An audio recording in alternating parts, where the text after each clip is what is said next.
Start हो? Okay, चलो start करें बच्चों। देखिए, in this chapter photosynthesis, last lecture में हम लोग ने कुछ साइंटिस्ट के बारे में पढ़ा था। उसका एक शॉर्ट रिवीजन देता हूं, सब लोग ध्यान से सुनना। और आज का लेक्चर और भी ज्यादा क्रूशियल है, क्योंकि आज के लेक्चर में हम लोग बहुत सारे कॉन्सेप्ट पढ़ेंगे बेटा। और ये चैप्टर कैसा है ना कि थोड़ा कॉम्प्लेक्स लेवल पर चले जाएगा, बट एक बार ध्यान से सुनोगे तो समझ आ जाएगा, बहुत इजी है बेटा। हाँ, इसको डायरेक्ट अगर रट्टा मारने जाओगे तो बहुत डिफिकल्ट लगेगा। हमने हमारे पिछले क्लास में पढ़ा था कि फोटोसिंथेसिस में प्लांट्स हवा से 6 CO2 लेते हैं, रूट्स जमीन से 12 H2O लेता है, and in the presence of sunlight and chlorophyll ये बना के देते हैं C6H12O6, that is glucose, plus 6 molecules of H2O plus 6 molecules of oxygen. अब साइंटिस्ट के लिस्ट में हमने सबसे पहले पढ़ा था जोसेफ प्रीस्टली के बारे में। जोसेफ प्रीस्टली वो साइंटिस्ट है जिसने कौन सा गैस डिस्कवर किया था? O2, oxygen. That is first MCQ। Second, फिर हमने ये देखा था कि जोसेफ प्रीस्टली ने दुनिया को बताया था the importance of pure air, यानी कैसे फोटोसिंथेसिस करके प्लांट CO2 ले लेते हैं और ऑक्सीजन गैस रिलीज करते हैं। उसमें पता है बेटा वो एक्सपेरिमेंट था बेल जार वाला, कैंडल और माइस, चूहा और कैंडल का एक्सपेरिमेंट, करेक्ट? अच्छा, इसके बाद सेकेंड नंबर पे साइंटिस्ट था जिसका नाम था जैन इंजनहाउस। क्या नाम था? हाँ, सर जैन इंजनहाउस। सब साइंटिस्ट के नाम के आगे आप लोग सर लगाया करो। Why? Because bio people are manner people. Okay. अब ये जो साइंटिस्ट था इसने बोला था कि भाई फोटोसिंथेसिस करने के लिए सनलाइट बहुत एसेंशियल है। So he talked about the role of sunlight in the process of photosynthesis. Third important scientist was Julius von Sachs. Julius von Sachs ने बोला था फोटोसिंथेसिस करने के बाद प्लांट्स ग्लूकोज बनाते हैं और वो ग्लूकोज स्टार्च के फॉर्म में स्टोर होता है। सो बेसिकली उसने बोला कि फोटोसिंथेसिस के एंड में प्लांट्स कार्बोहाइड्रेट्स बनाते हैं। ओके, कार्बोहाइड्रेट्स यानी सैकेराइड्स, ये याद रखना है। फिर लास्ट में एक साइंटिस्ट आए थे जिसका नाम था T.W. एंगलमैन। क्या नाम था? T.W. एंगलमैन। हाँ, डायरेक्ट नाम ले लिया तुम, सर T.W. एंगलमैन। तो डायरेक्ट नाम लेते हो ना तो इट साउंड्स लाइक डिसरिस्पेक्ट कि T.W. एंगलमैन ऐसे तुम्हारे घर पे झाड़ू पोछा करने आ गए। रिस्पेक्ट, या तो श्री बोलो बेटा। सर, ये साइंटिस्ट के नाम क्या आपको पूछ सकते हैं एग्जाम? यस, साइंटिस्ट के नाम और उनकी डिस्कवरी। उसके ईयर इतना नहीं पूछते हैं, ईयर की पॉसिबिलिटी कम रहती है, बट नाम और उसका डिस्कवरी तो बहुत इंपॉर्टेंट है। T.W. एंगलमैन ने इसने क्या किया था ना, इसने एक प्रिज्म की मदद से व्हाइट लाइट को 7 कलर्स में स्प्लिट किया। That was VIBGYOR. और विबग्योर में उसने नोटिस किया कि मैक्सिमम फोटोसिंथेसिस होता है रेड लाइट में, second maximum in blue light, and zero photosynthesis in green light. ये आपको याद है पिछले लेक्चर से? एक बार वापस रिपीट करते हैं। First maximum photosynthesis in which light? Second maximum blue light, and zero photosynthesis green light. Okay, अपने एक्सपेरिमेंट के लिए इसने एक एल्गे का इस्तेमाल किया था जिसका नाम था क्लैडोफोरा। क्या नाम था? क्लैडोफोरा। और उसके साथ साथ एक बैक्टीरिया का इस्तेमाल किया जिसका नाम था एरोबिक बैक्टीरिया। कौन सा बैक्टीरिया? Aerobic bacteria. तो इसने देखा कि क्लैडोफोरा जब फोटोसिंथेसिस कर रहा है तो उसके आजू बाजू में एरोबिक बैक्टीरिया सबसे ज्यादा गर्दी में थे रेड वाले लाइट में, सेकेंड मैक्सिमम क्राउडिंग था ब्लू वाले लाइट में, और ऑलमोस्ट जीरो क्राउडिंग था ग्रीन वाले लाइट में। जिसको नहीं याद रहता है तो इतना तो याद रखना ही है, बहुत इंपॉर्टेंट है कि maximum photosynthesis takes place in red light, second maximum in blue light, and zero photosynthesis in green light. इतना समझा बेटा? हाँ सर। फिर लास्ट में हमने एक और साइंटिस्ट के बारे में बात किया था, इनका नाम था कॉर्नेलियस वैन नील। सर कॉर्नेलियस वैन नील। इन्होंने बैक्टीरिया पे रिसर्च किया था, पर्पल एंड ग्रीन बैक्टीरिया। अब बात ऐसी है बेटा कि देखो हमारे लास्ट लेक्चर का सबसे मेन डिस्कशन था कि भाई फोटोसिंथेसिस में जो ऑक्सीजन निकलता है, पहले लोगों को लगता था कि ये ऑक्सीजन कार्बन डाइऑक्साइड के टूटने की वजह से निकलता है, बट बाद में पता चला कि ये ऑक्सीजन वाटर के टूटने की वजह से निकलता है। Let us keep it in English. The oxygen gas which is liberated during the process of photosynthesis is not because of splitting of carbon dioxide but because of splitting of water H2O। अब इसको prove किया था Cornelius van नील ने। ये है ना bacteria पे research कर रहा था, तो उन बैक्टीरिया में इसने देखा कि बैक्टीरिया कीमोसिंथेसिस करते हैं, केमिकल की मदद से अपना खाना खुद बनाते हैं।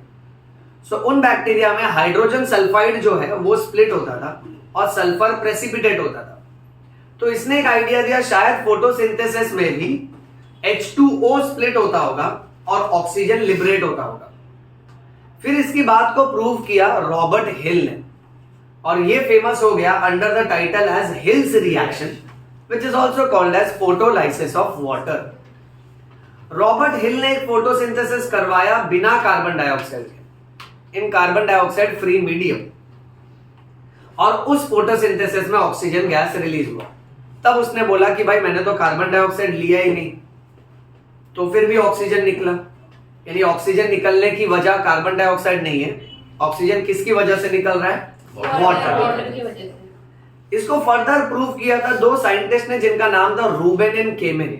अब ये एनसीईआरटी में नहीं दिया बेटा। रूबेन और केमेन ने दो हैवी वाला ऑक्सीजन यूज किया था, जिसमें एक नॉर्मल था O16 और एक हैवी था O18। याद है वो एक्सपेरिमेंट? O16 और O18।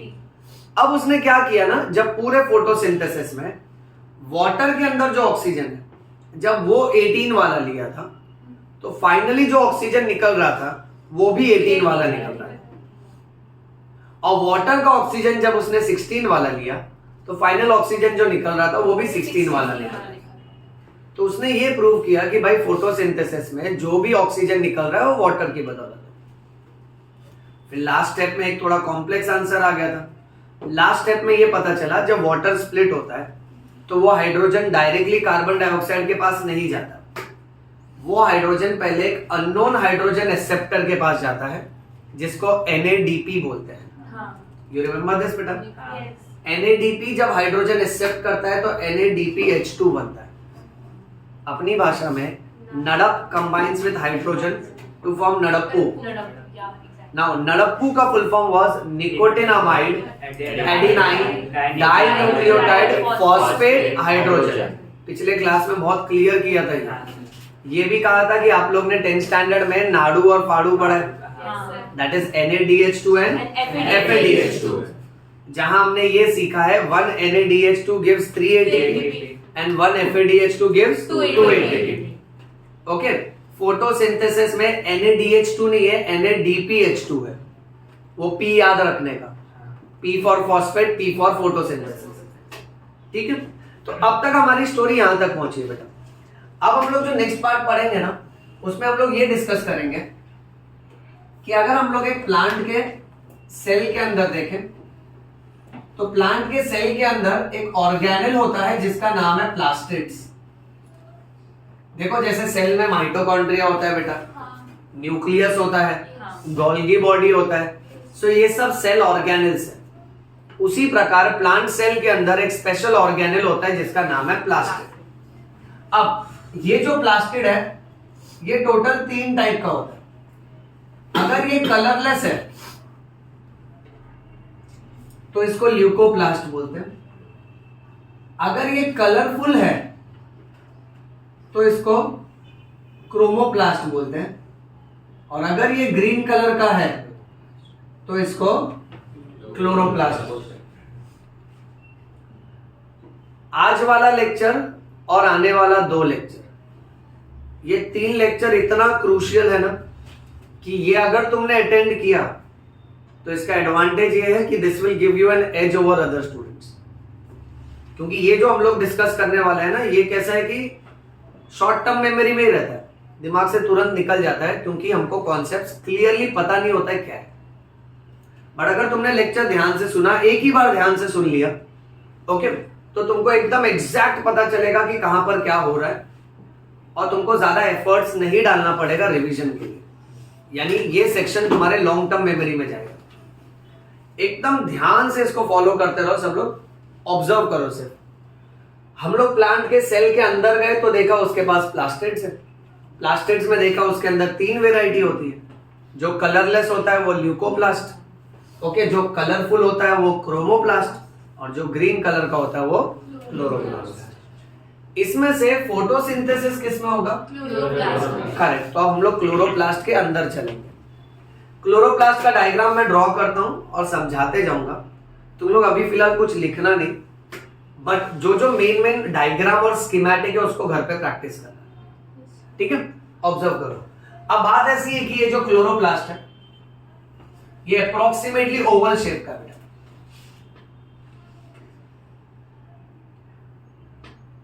अब ये जो है ना बेटा, ये थियरी एग्जाम में भी आता है, यानी कॉलेज एग्जाम में ये बहुत कॉमन क्वेश्चन है कि आपसे कहेंगे कि आप ब्रीफ आंसर लिखो ऑन क्लोरोप्लास्ट। ओके, तो सबसे पहले उसके डायग्राम से ही स्टार्ट करने का। आप ओवल शेप स्ट्रक्चर ड्रॉ करो और उसको डबल कर दो बेटा।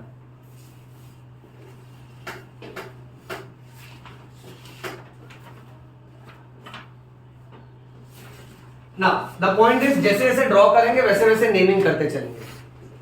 तो इसमें ये जो बाहर वाली मेम्ब्रेन है इसको we will call it as outer membrane,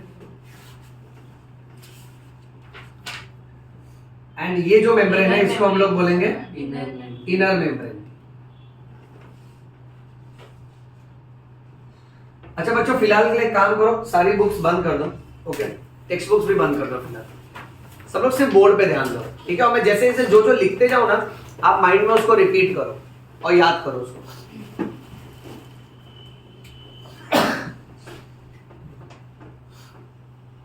फिर इसके बाद ना जब ये डायग्राम बनाओ बेटा, तो इसमें आप ऐसे स्टैक ऑफ कॉइन्स बना दो। देखो, स्टैक ऑफ कॉइन्स का मतलब कॉइन की गड्डी, एक के ऊपर एक कॉइन रखा है, उसका पूरा ग्रुप है बेटा। ओके, तो ऐसे ही रैंडमली 3-4 आप स्टैक ऑफ कॉइन्स बना दो और इसको ना एक दूसरे से कनेक्ट कर दो बेटा with the help of tubes and pipes.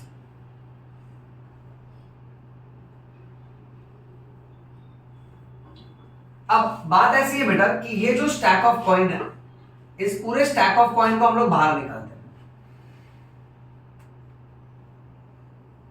ये अगर एक है ना तो इसको ग्रैनम बोलने का, और अगर मैं चारों को एक साथ बोल रहा हूं ना तो मैं उसको ग्रैना बोलूंगा। मैं हर एक वर्ड ना बोर्ड पे लिखूंगा तो तुम लोग सिर्फ देखते जाओ बेटा। सो ग्रैना क्या होगा? प्लूरल होगा, और ग्रैनम क्या होता है? सिंगुलर होता है। एक कॉइन की गड्डी को ग्रैनम बोलते हैं। नाउ बच्चों, बात ऐसी है कि इस ग्रैनम के अंदर, इसमें से अगर हम लोग सिर्फ एक कॉइन पे फोकस करें तो उसको बोलते हैं थाइलाकॉइड। क्या बोलते हैं इसको? थाइलाकॉइड।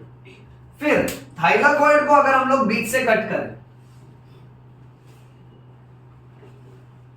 और फिर इसके कट सेक्शन को जूम करके पढ़ें तो ये पता चलता है कि थाइलाकॉइड कुछ इस तरीके से कट हो जाएगा। मान लेते हैं upper part and lower part. Now बेटा, इसके अंदर भी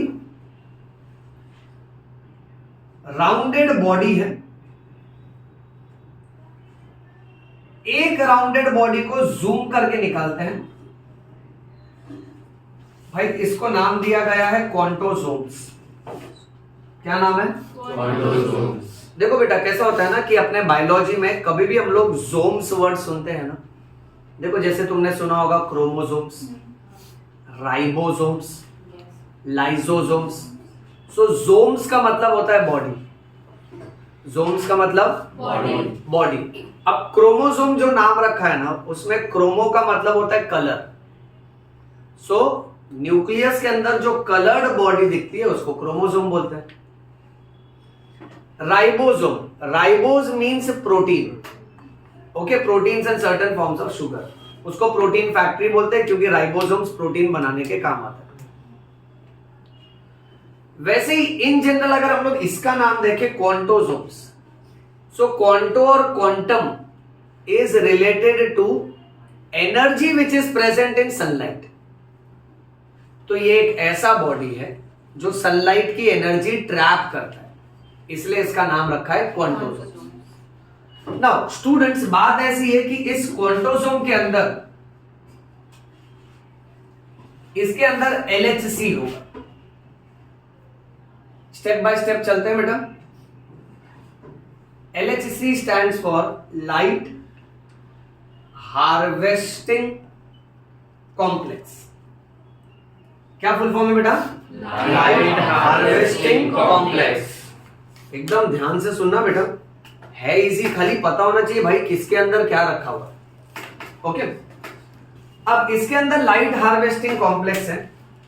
इस लाइट हार्वेस्टिंग कॉम्प्लेक्स को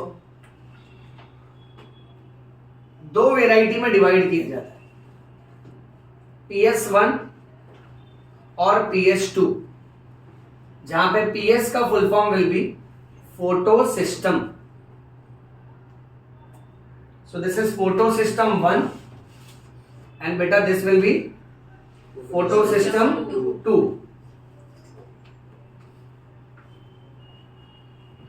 नीट का MCQ photosystem 1 and photosystem 2, ये नेमिंग PS1 और PS2, ये 1 और 2 क्यों लगाया है? Because they are named in the order of their discovery.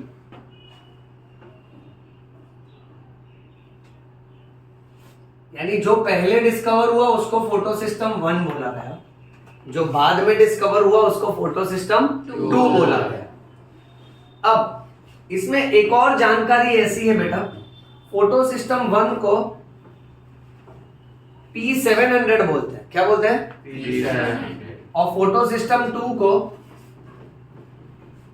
P680 बोलते हैं। अब ये बात ऐसी है बच्चों, आप ऐसा समझ के चलो, लेट अस से suppose for example light harvesting complex जो है ना, इसके दो वेराइटी है, फोटो सिस्टम 1 और फोटो सिस्टम 2। यानी ये बात ऐसी है कि ये suppose light harvesting complex is like Indian cricket team. अब उसमें दो टीम है, लेट अस से सपोज जेंट्स की अलग और लेडीज की अलग। सो जेंट्स की जो टीम है ना, okay, that is like PS1 and ladies की टीम इज लाइक PS2। अब पॉइंट ऐसा है कि जेंट्स के टीम में बहुत सारे मेंबर्स हैं। सो उसी तरीके से फोटो सिस्टम 1 में तरह तरह के क्लोरोफिल होते हैं, chlorophyll A, chlorophyll B, chlorophyll C, ऐसे बहुत सारे मेंबर्स होते हैं, बट सबसे मेन क्लोरोफिल होता है chlorophyll A। It is called as essential pigment, that is chlorophyll A। So chlorophyll A आप मान के चलो कि भाई इस टीम का कैप्टन है। दूसरे फोटो सिस्टम में भी सेम है, उसमें भी ऐसे chlorophyll B, C, chlorophyll D, chlorophyll E और क्लोरोफिल A, ये सब है। इसका भी कैप्टन क्लोरोफिल A है। बट सपोज जेंट्स टीम का जो कैप्टन है वो अगर 700 रन स्कोर कर सकता है, तो मैं उसकी पूरी पलटन को बोलूंगा, पूरी टीम को बोलूंगा this is PS1 P700। And ladies team की जो कैप्टन है, सपोज वो अगर 680 रन स्कोर कर सकती है, तो मैं उसकी पूरी टीम को बोलूंगा this is PS2, also called as P680। Now actual concept, this says that कि फोटो सिस्टम 1 में जो क्लोरोफिल A है उसके पास ऐसी एबिलिटी है कि वो हवा से, सनलाइट में से 700 नैनोमीटर ऑफ वेवलेंथ एब्सॉर्ब करता है। और PS2 का जो कैप्टन है, उसका जो क्लोरोफिल A है, वो सनलाइट में से सिर्फ 680 नैनोमीटर ऑफ वेवलेंथ को एब्सॉर्ब करता है। इसीलिए ये बहुत ही क्रूशियल मोमेंट है इस चैप्टर का कि PS1 का दूसरा नाम P700 और PS2 का दूसरा नाम P680। Again let me tell you my dear students, जब बच्चे ये पढ़ते हैं ना तो उनको लगता है बहुत कैजुअल पॉइंट है। PS1 के बदले 680 भी लिख सकते हैं, इसके बदले 700 भी लिख सकते हैं। कुछ बच्चे रट्टा मार रहे हैं कि PS1 को P700 बोलते हैं। बट जैसा कि मैं तुमसे बोल रहा हूं कि यहाँ पे देखो कैसा, सिर्फ एक ही बार समझना होता है अच्छे से कि भाई कौन सी चीज कहां पर है और उसका नाम वैसे क्यों रखा है। एक बार वो समझा ना तो तुम्हारे शॉर्ट टर्म मेमोरी में नहीं जाएगा, वो जाएगा कहाँ पे, लॉन्ग टर्म मेमोरी। फिर तुमको ये हमेशा याद रहेगा कि हाँ ये मैंने लेक्चर में ध्यान दिया था, इसका नाम P700 है क्योंकि इसका जो क्लोरोफिल ए है that is the pigment which can absorb 700 nanometer of light, and here the chlorophyll A is the pigment which will absorb 680 nanometer of light. सब लोग क्लियर है इतना बेटा? ओके मैं एक तरह से वार्निंग या फिर एक इंस्ट्रक्शन मान लो, ये जस्ट स्टार्टअप हो रहे हैं। आज जो हम लोग डिस्कस करने वाले हैं वो बहुत अलग लेवल पे जाएगा, ऊंचे लेवल पे, और आने वाले 2 लेक्चर तो उससे भी हैवी जाएंगे बेटा, ठीक है? तो बराबर से ना मेंटली सब लोग शार्प रहो, एक एक पॉइंट एब्जॉर्ब करते जाओ, रिपीट करते जाओ माइंड में। Okay so we were on to this diagram of chloroplast. हमने देखा भाई इसके पास आउटर मेम्ब्रेन है, इनर मेम्ब्रेन है, जो नेमिंग देखा वो भी नेम कर लेते हैं। इस स्टैक ऑफ कॉइन को ग्रैनम बोलेंगे क्योंकि एक है। अच्छा अब सबसे मेन बात ये है कि ये जो पाइप है जो 2 ग्रैनम को कनेक्ट करता है, इसको नाम दिया गया है स्ट्रोमा लैमेला। क्या बोला है? Stroma lamella. अब बात ऐसी है बेटा, कोई हाइफन टू ग्रामर नहीं है, एक ही बार में समझ लेंगे। स्ट्रोमा का मतलब होता है जेली लाइक मटेरियल, तो इस क्लोरोप्लास्ट में बचा कुचा जो जेली लाइक मटेरियल है उसको स्ट्रोमा बोलते हैं, तो इसको इधर ही नेम कर देते हैं बेटा। This is a stroma which is jelly like material. Next English you have to focus on lamella का basic meaning is pipe और you can say membrane, layer का बना हुआ सिस्टम। अब जैसे सपोज ये थाइलाकॉइड का लैमेला है यानी उसका मेम्ब्रेन है ना, तो जो भी उसका मार्जिन होता है उसको लैमेला बोलने का। तो भाई स्ट्रोमा में आपको ये 2 मार्जिन दिख रहा है ना, इसलिए इसको स्ट्रोमा लैमेले बोलते हैं। एक रहेगा तो लैमेला, सबको साथ में बोलना है तो लैमेले ही, ठीक है? छोटा छोटा ग्रामर है बेटा। Next very important you have to remember, chloroplast के पास अपना खुद का डीएनए होता है। हमारे सेल के अंदर न्यूक्लियस में डीएनए होता है, दुनिया जानती है, बट एक बायो स्टूडेंट को पता होना चाहिए न्यूक्लियस के अलावा सिर्फ 2 ऐसे ऑर्गेनेल्स है जिसके पास अपना खुद का डीएनए है। Number 1 mitochondria, number 2 chloroplast. इसलिए ऐसा कहा जाता है, जब जेनेटिक्स पढ़ोगे ना तो और ऊंचे लेवल पे जाएगा, कि हमारा डीएनए 2 तरह का है, nuclear DNA and extra nuclear DNA. जो न्यूक्लियस के अंदर डीएनए उसके बारे में दुनिया जानती है, बट एक्स्ट्रा न्यूक्लियर डीएनए में माइटोकॉन्ड्रिया का डीएनए आता है जो हमारे बॉडी में, that is animal cell. But plant में बात करोगे तो माइटोकॉन्ड्रिया का डीएनए भी है और क्लोरोप्लास्ट का डीएनए भी है। ओके चलिए आगे बढ़ते हैं। अब मैं ना तुमको ये बताऊंगा कि लाइट हार्वेस्टिंग कॉम्प्लेक्स, अगर कॉम्प्लेक्स बोला है तो डेफिनेटली अकेला इंसान नहीं है जो सनलाइट पकड़ेगा, यानी क्लोरोफिल ए अकेला नहीं है, उसके साथ और भी तरह तरह के पिगमेंट्स है।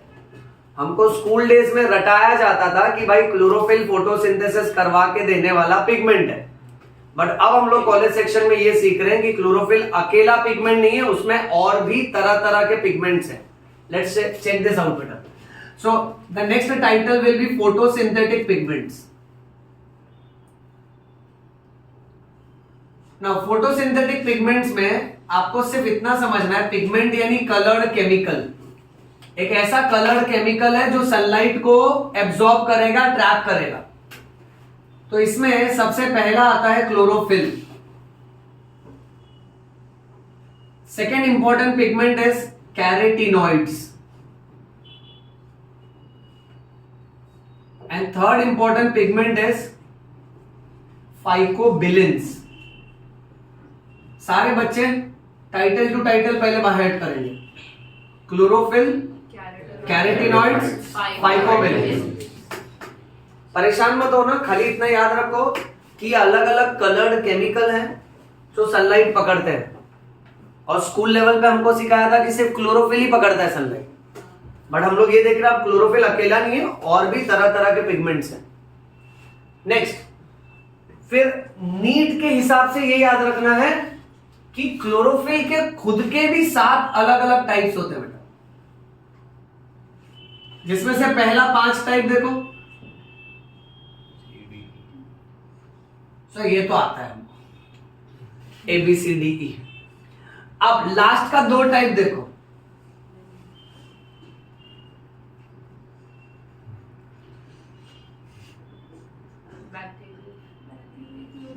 बैक्टीरियोक्लोरोफिल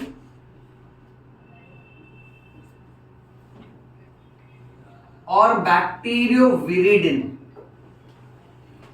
सर इससे अच्छा ABCDEFGH लिख देते, बट देखो मैंने नहीं डिस्कवर किया बेटा, अगर मैंने किया होता तो मैं वही कर देता।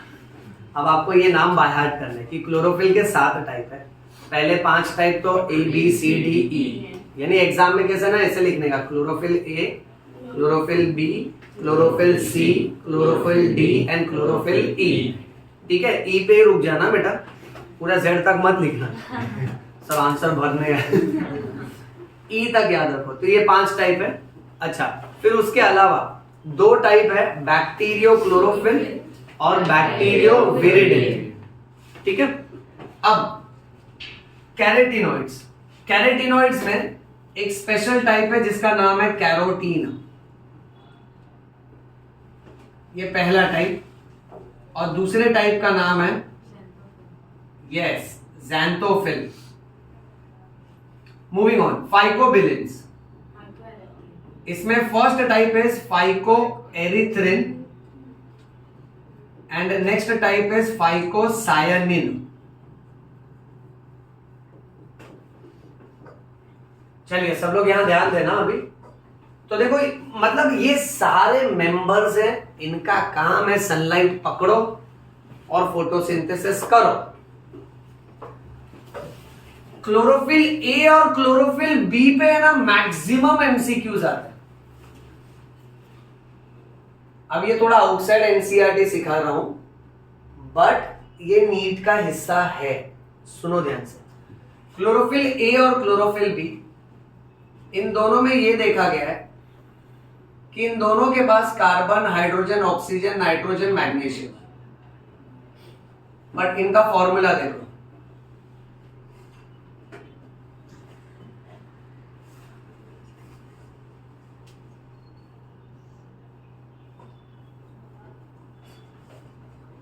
C55H72O5N4Mg, this is chlorophyll A, यानी सोचो 55 कार्बन है उसके पास। जैसे अगर हम लोग बेंजीन C6H6 उसको ड्रॉ करते तो कैसा रिंग बन जाता है। अब ये 6 कार्बन वाले में ऐसा रिंग बनता है, तो सोचो 55 कार्बन की बात हो रही है। ओके, अब क्लोरोफिल का स्ट्रक्चर अगर फैला के देखें तो ये देखा जाता है that a typical structure of chlorophyll looks like a kite. Word to word चल रहे हैं एमसीक्यू के साथ। The typical structural formula of a chlorophyll looks like a kite. Second MCQ. At the center of this you will find which atom? Magnesium, याद रखो। Next MCQ. ऊपर की तरफ का जो पार्ट है उसको बोलते हैं टेट्रा पाइरोल रिंग, और ये जो टेल वाला पार्ट है इसको बोलते हैं phytol tail. Let's go word to word बेटा। Okay, number 1, the typical structure of chlorophyll looks like a kite. Second point, at the center you will find which atom? Magnesium. Upper part is called as a tetrapyrrole ring, and the lower part is called as phytol tail. अब देखो सी, if you wish to go extra, तो pyrrole और phytol ये chemistry के structures है, so you can Google it, you can view it, but वो नहीं आता है नीट। आपको खाली वो स्ट्रक्चर के नाम याद रखने कि भाई केमिकली ये इसका बना है।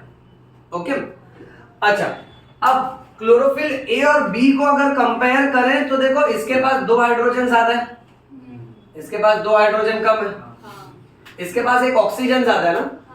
क्योंकि होता ऐसा है बच्चों कि क्लोरोफिल ए और बी ऑलमोस्ट सेम है, सब जगह सेम स्ट्रक्चर्स हैं, खाली एक पॉइंट पे ना क्लोरोफिल ए के पास मिथाइल ग्रुप है, तो उसी जगह पे क्लोरोफिल बी के पास मिथाइल के बदले अल्डिहाइड ग्रुप। चेक करो बेटा। सो देख कार्बन कार्बन तो सेम है, हाइड्रोजन 3 है, यहाँ 1 है, यानी 2 हाइड्रोजन का फर्क आया और इसके पास एक ऑक्सीजन ज्यादा ना, उस हिसाब से याद रखना है। अब आगे अगर कलर देखें तो कैरोटीन कैरेट का कलर ऑरेंज, ज़ैंथोफिल येलो, याद रखो येलो येलो चमक छल्लो, येलो येलो चमक छल्लो। रिमेंबर इस पे भी बहुत एमसीक्यू आता है। ज़ैंथोफिल का कलर येलो याद रखो, कैरोटीन याद हो जाता है सबको, कैरेट का कलर, बट ये संभालना बेटा। फिर ये भी इजी है, फाइको एरिथ्रिन। हाँ, एरिथ्रिन को आप आरबीसी के साथ कंपेयर करो। आरबीसी का नाम एरिथ्रोसाइट्स होता है। सो एरिथ्रो का मतलब रेड कलर, सो फाइको एरिथ्रिन जो है वो रेड कलर का है। फाइकोसाइनिन बल्लू। आप सब कलर खेल लेते हैं, ध्यान देना सब लोग। इसमें भी है ना, सब में से क्लोरोफिल ए और बी का कलर पूछता है, वो मैं सेपरेटली लिखता हूं एज एमसीक्यू।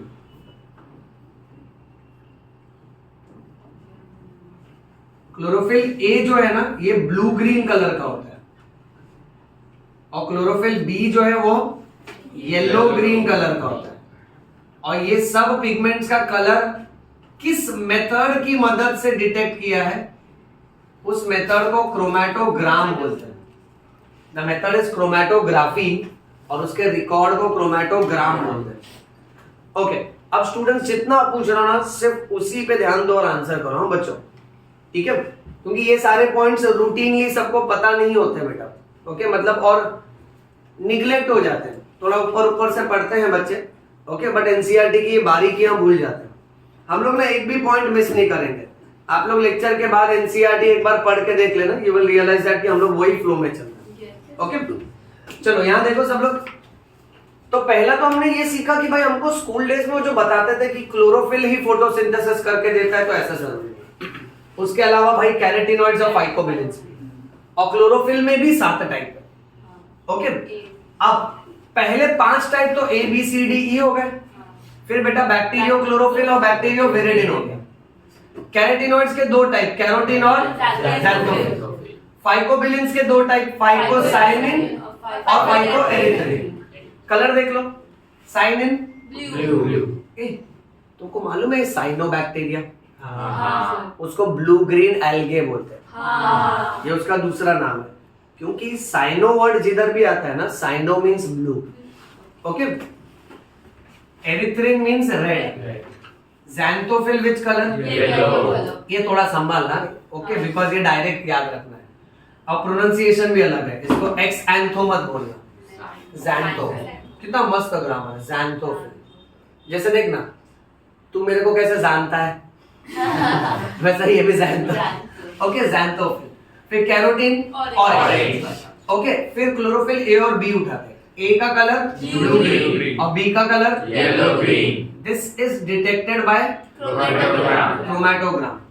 नाउ स्टूडेंट्स, मैं ना जो एक रिप्रेजेंटेशन ड्रॉ करता हूं और इसी को आगे के डायग्राम में यूज करूंगा। Everybody please look at this. Now हम पढ़ रहे थे थोड़ी देर पहले light harvesting complex.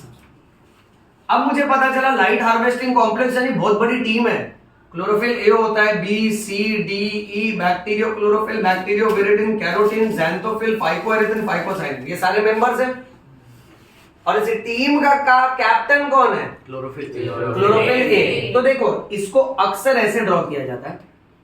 Let us से सपोज इन सबको हम लोग बोलेंगे दिस इज एक्सेसरी पिगमेंट।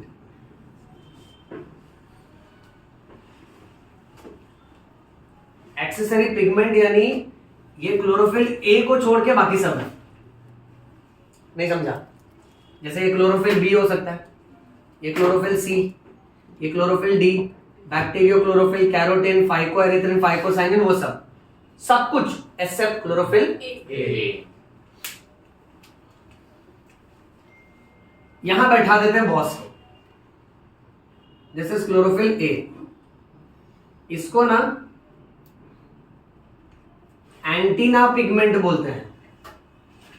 क्योंकि सारा का सारा, जैसे एक एंटीना कैसे सारे के सारे वेव्स पकड़ता है, वैसे सारे की सारी सोलर एनर्जी की ताकत ये लोग सब पकड़ते हैं accessory pigment, but accessory pigment उसको ऊपर की तरफ पास करते हैं और पास कर करके अल्टीमेटली क्लोरोफिल ए को देते हैं। इसलिए क्लोरोफिल ए को एंटीना पिगमेंट बोलते हैं।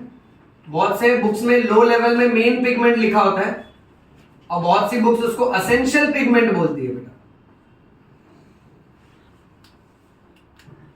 इस चैप्टर के कुछ कुछ पार्ट ऐसे हैं जहां पे एनसीईआरटी में थोड़े लूप होल्स हैं, यानी आप एनसीईआरटी पढ़ोगे ना आपको अचानक से पता ही नहीं चलेगा कि क्या हो गया था।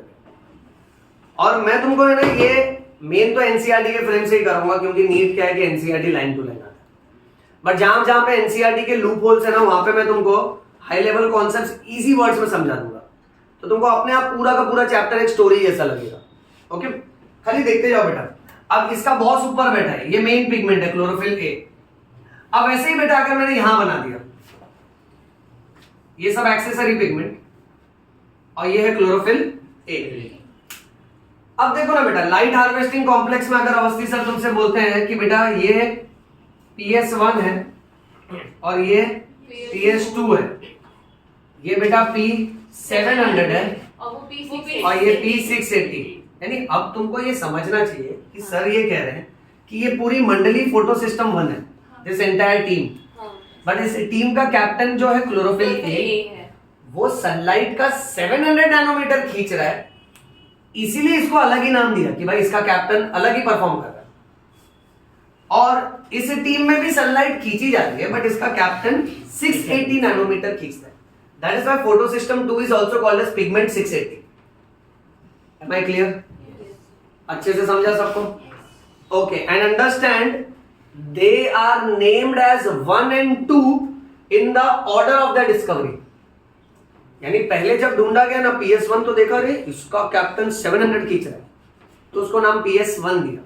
और फिर देखा गया नहीं एक और वेराइटी है जो 680 खींचता है, तो उसको नाम दिया गया PS2। ठीक बेटा? चलो आगे बढ़ते। तो यहां पे छोटे मोटे कर करके बहुत एमसीक्यूज इन्वॉल्व है बेटा।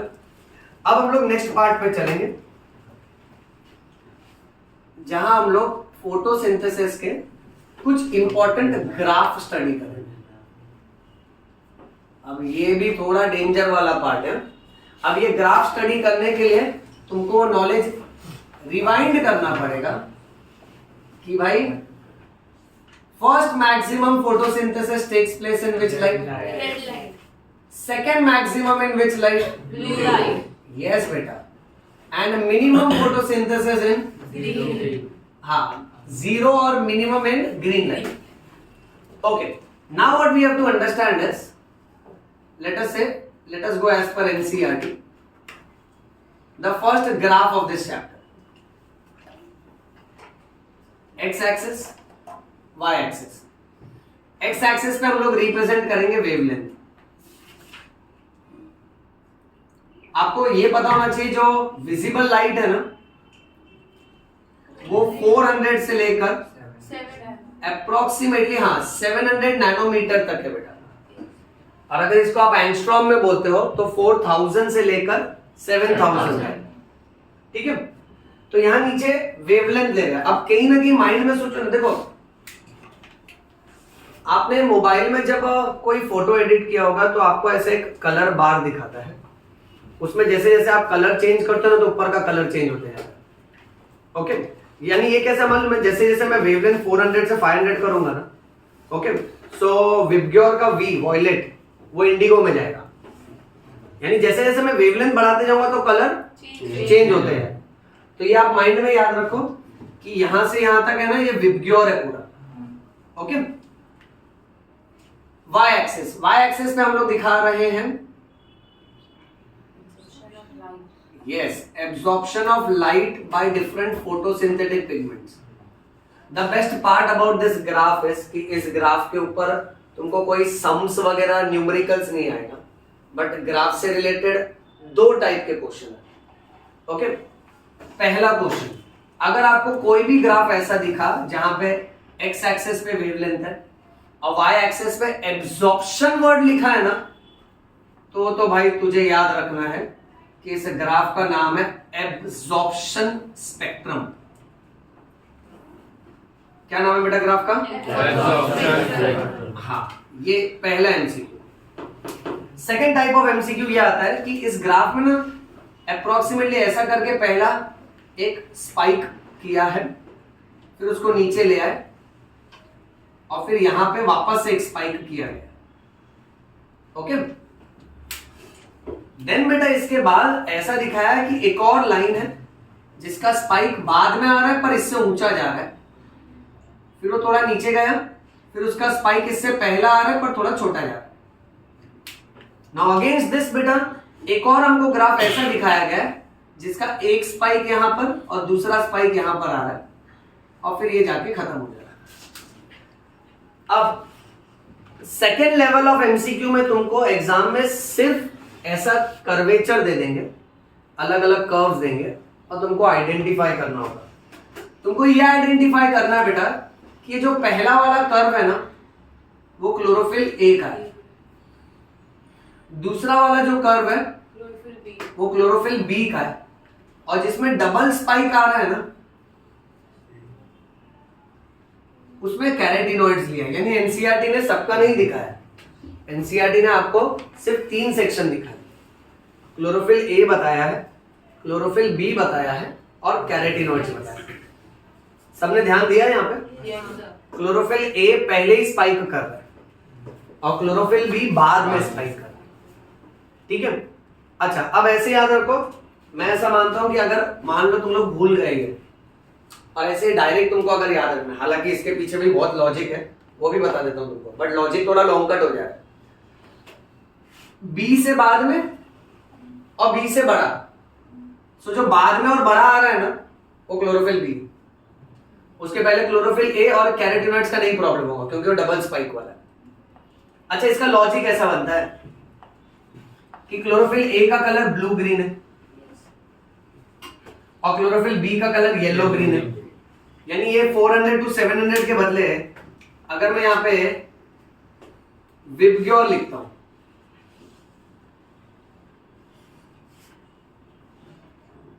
Violet, indigo, blue, green, yellow, orange, red. अब मैंने तुमको ना पिछले क्लास में बताया था कि भाई जो भी ऑब्जेक्ट मान लेते हैं, जैसे ये ब्लू कलर का दिख रहा है, तो इस पे जो अलग अलग वेवलेंथ आ रही है सब इसने एब्जॉर्ब कर लिया, सिर्फ ब्लू को ये रिफ्लेक्ट करेगा। You remember that concept? तो ये ब्लू रिफ्लेक्ट कर रहा है, तो उसी तरीके से सपोज ग्रीन जाने दो, क्लोरोफिल ए अगर ब्लूइश कलर का दिख रहा है यानी वो क्या कर रहा रहेगा, ब्लू लाइट को। अच्छा अगर वो ब्लू लाइट को फेंक रहा है यानी ब्लू लाइट उसके काम की नहीं है, ये समझे? तो उसी तरह से अगर हम लोग क्लोरोफिल ए को देखते हैं तो जब तक ब्लू लाइट आता है ना तो उसका ग्राफ गिरने लगता है, क्योंकि एब्जॉर्प्शन वाला ग्राफ है ना, एब्जॉर्ब तो नहीं कर रहा है, ब्लू लाइट तो फेंक रहा है, तो एब्जॉर्प्शन के हिसाब से कम होते जाएगा, राइट? तो ब्लू वेवलेंथ में उसका फोटोसिंथेटिक एक्टिविटी कम हो। क्लोरोफिल बी को देखो, इसको येलो ग्रीन बोलते हैं। अगर वो येलो कलर का दिख रहा है तो वो येलो लाइट को रिफ्लेक्ट कर रहा है, और येलो लाइट को अगर रिफ्लेक्ट कर रहा है यानी येलो लाइट उसके काम की नहीं है, तो येलो लाइट को फेंक रहा है, तो येलो लाइट में उसका एक्टिविटी कम हो जाएगा। सो येलो तक आते आते ये जो सेकंड वाला ग्राफ है वो गिरते जा रहा है, करेक्ट है? इसीलिए क्लोरोफिल बी का ग्राफ बाद में आता है, क्योंकि उसके केमिकल कंपोजिशन के हिसाब से उसका कलर अलग है। ये समझा? जिसको ज्यादा मगजमारी नहीं पालना है ना, आप लोग सिंपल याद रखो कि बी से बाद में और बी से बड़ा है। सर फिर वो सेकंड वाला वॉयलेट में क्यों नहीं ऊपर जा रहा था स्टार्टिंग में? कौन सा वाला? ये रेड कलर वाला क्लोरोफिल बी वाला। रेड वाला? हाँ नहीं, इन जनरल कैसा होता है मालूम है, एकदम ऊपर नहीं आएगा, मतलब ऐसा ग्राफ नहीं आएगा, ये धीरे धीरे जैसे जैसे लाइट एब्जॉर्ब करते जाएगा तो देख जा ही रहा है ना ऊपर, एक्टिविटी तो बढ़ती ही जा रही है, करेक्ट? वो एक्टिविटी पीक पहुंच जाएगा येलो के पहले यानी ब्लू ग्रीन के आसपास, और फिर उसके बाद जैसे ही मतलब ग्रीन और येलो आएगा तो उसका फोटोसिंथेटिक एक्टिविटी कम होती जाएगा। तो अगर तू वो ग्राफ को यहां से डिवाइड करेगा तो वॉयलेट, इंडिगो, ब्लू में वैसे भी एक्टिविटी बढ़ रहा है। So you see the activity keeps on increasing as the X axis increases, Y axis increases, but it is only up till blue light, उसके बाद the activity starts decreasing. Okay बेटा? अच्छा, not to forget this graph is called as absorption spectrum, which spectrum? Absorption spectrum. अब next जो graph है ना बेटा, next graph का चेंजेस देखते हैं। अब अगर मुझे ऐसा ग्राफ दिया जा रहा है जहां पर एक्स एक्सिस पे अगेन सेम ही लिखा है वेवलेंथ 400 से 700 नैनोमीटर, बट यहां वाई एक्सिस पे कुछ और लिखा है। वाई एक्सिस पे लिखा है photosynthetic action. A photosynthetic action is measured by amount of oxygen which is released. इसको हम लोग रेट ऑफ फोटोसिंथेसिस भी बोल सकते हैं बेटा। यानी प्लांट कितना फोटोसिंथेसिस कर रहा है वो कैसे पता चलेगा कि वो कितना ऑक्सीजन छोड़ रहा है, क्योंकि फोटोसिंथेसिस के एंड में प्लांट्स ऑक्सीजन रिलीज करते हैं बेटा। ओके, तो इस ग्राफ का सबसे बेस्ट पार्ट है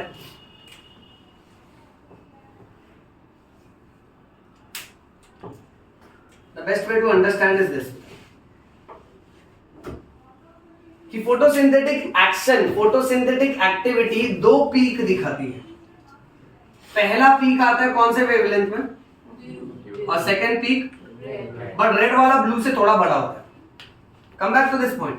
first maximum photosynthesis takes place in which light? Red. Very good बेटा। सेकंड मैक्सिमम टेक्स प्लेस इन व्हिच लाइट? Blue light. So if you find a graph which shows only two mountainous region, two hilly structure, hill-like structure, तो याद रखना that particular graph is called as action spectrum.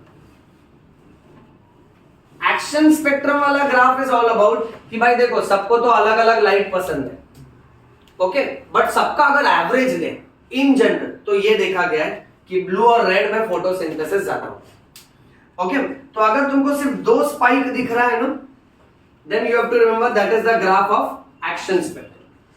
अगर तुमको ऐसा मिक्स्ड पैटर्न दिख रहा है that is the graph of absorption spectrum.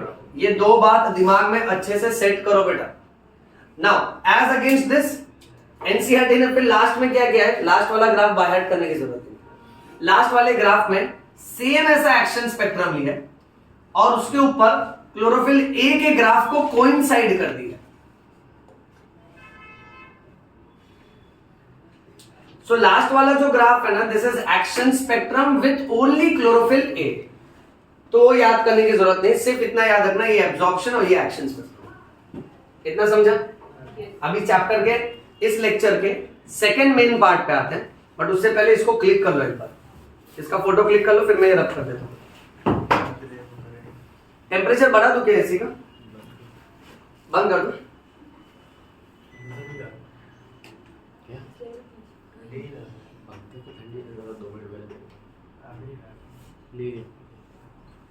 Done?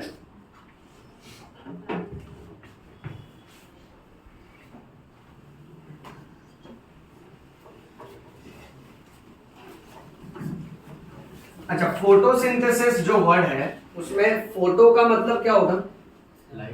Light. अच्छा, लाइट यानी विच लाइट? ट्यूबलाइट क्या? सनलाइट। यानी सुन के ही पता चलता है, नेमिंग भी ऐसा किया है कि भाई इसमें सनलाइट का बहुत इंपॉर्टेंट रोल है। अब जब भी हम लोग देखते हैं कि भाई एक प्लांट पे अगर सनलाइट इंसिडेंट है, यानी अगर एक प्लांट पे एक धूप आ रही है, धूप गिर रही है उस पर, ठीक है, तो वो सनलाइट कहां तक जाती होगी उसका एक छोटा आइडिया हमने अभी अभी ले लिया। अब वो सनलाइट अंदर जाके क्या करेगी वो हम लोग डिस्कस करेंगे नेक्स्ट पार्ट में।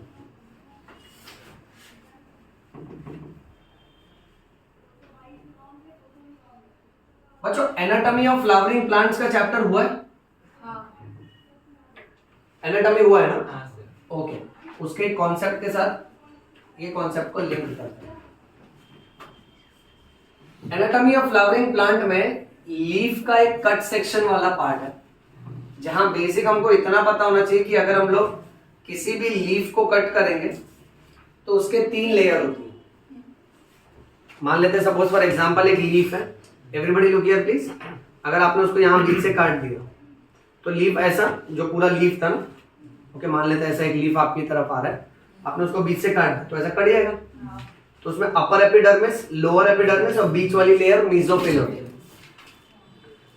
राइट बेटा? तो एक लीफ पे जब सनलाइट आती है ना, तो हम लोग देखते हैं हाँ धूप गिर रही है प्लांट पे, प्लांट फोटोसिंथेसिस कर रहा होगा, बट वो धूप कहां तक जा रही है वो देखते हैं। तो वो सनलाइट लीफ के मिडल लेयर में जाती है जिसको बोलते हैं मीजोफिल। मीजोफिल के अंदर बहुत सारे सेल्स होते हैं, हर एक cell is like a plant cell, यानी सेल वाला चैप्टर।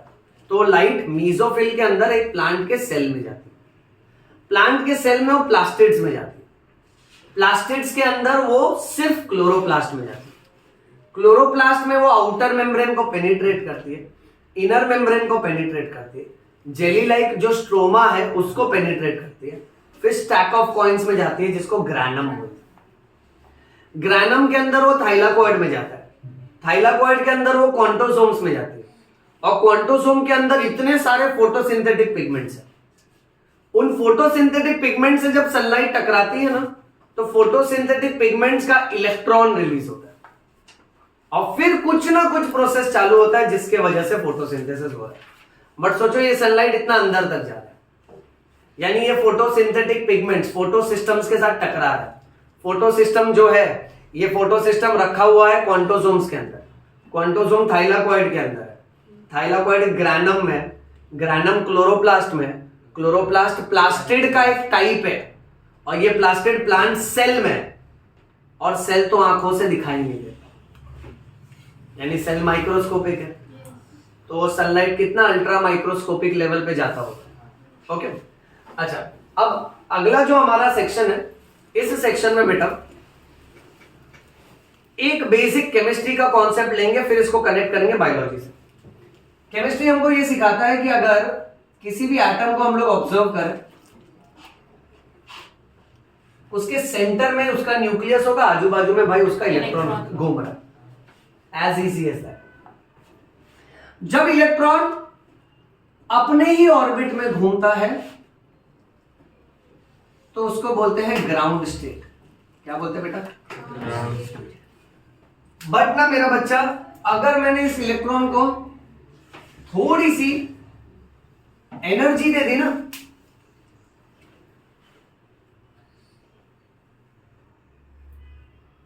तो ये इलेक्ट्रॉन क्या करेगा, अपने ऑर्बिट को जंप करके नेक्स्ट ऑर्बिट पे चले जाएगा। करेक्ट है? तो इसको केमिस्ट्री की भाषा में बोलते हैं एक्साइटेड स्टेट। क्या बोलते हैं बेटा इसको? एक्साइटेड। अच्छा, बट इमेजिन इलेक्ट्रॉन ज्यादा देर तक एक्साइटेड स्टेट में नहीं रहता, फिर वो वापस से ग्राउंड स्टेट में आ जाता है। Okay, yes. अब क्या होगा, अगर फिर भी कंटिन्यूस तुम उसको एनर्जी दे रहे हो, तो पॉसिबिलिटी है कि भाई ये इलेक्ट्रॉन इस एटम को छोड़ के चले जाएगा। ये इलेक्ट्रॉन गया, गांव चले गया। अब एक नेगेटिव चार्ज अगर चले गया तो न्यूक्लियस पे पॉजिटिव चार्ज लगेगा बेटा। तो अब मैं बोलूंगा ये एटम नहीं है, आयन बन गया। So this is which state? Yes yes yes. Now students understand that. देखो अभी अभी हमने क्लोरोफिल ए का कितना भयंकर सा फॉर्मूला लिखा था, C55H72O5N4Mg, यानी बेसिकली क्लोरोफिल भी तो एक केमिकल ही है, और केमिकल है तो वो भी केमिकल एलिमेंट्स का ही बना है ना, मैग्नीशियम, कार्बन, ये सब का। तो जब क्लोरोफिल लाइट पकड़ता है ना बेटा, तो उसके एटम्स में से इलेक्ट्रॉन्स एक्साइट होते हैं, और वो इलेक्ट्रॉन जब उसको छोड़ के निकल जाते हैं ना, तो आगे बहुत हाई लेवल का अलग कॉन्सेप्ट होता है, बहुत सुपर्ब कॉन्सेप्ट है। इसको लाइट रिएक्शन बोलते हैं। क्या बोलते हैं? Light reaction. बट उसके लिए वो कॉन्सेप्ट को समझने के लिए मैं तुमको प्रिपेयर करवा रहा हूं कि तुम लोग ये केमिस्ट्री की बात इतनी सी याद रखना से, और बड़ी आसान सी बात है। देखो इलेक्ट्रॉन जो है हमारे दोस्त की तरह, ठीक है। पहले है ना कैसा है, वो अपना काम कर रहा है अच्छा खासा, हम क्या किया, हम उसको थोड़ा चढ़ा दिए बेटा, उसकी झूठी तारीफ कर दी, तो ये तो उछलने लगा। हाँ, ये एक्साइट हो गया, यानी ये अपने आप को बड़ा समझने लगा बेटा। फिर बाकी दोस्त आए, उन्होंने बोला ये मजा आ रहा है यार, ये तो एक्साइट हो गया एकदम, चलो इसकी और तारीफ कर, तो ये तो छोड़ के ही भाग गया। राइट? अब नॉर्मली जब तक अपना फ्रेंड अपने लेवल पे था, लेवल समझते हो क्या होता है? हाँ, जमीन पे, ग्राउंड स्टेट।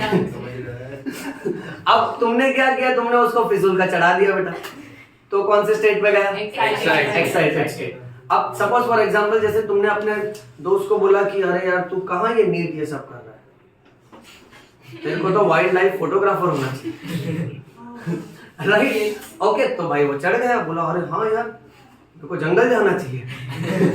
ओके, तो एक दिन वो सही में भाग जाएगा ना जंगल बेटा, करेक्ट है?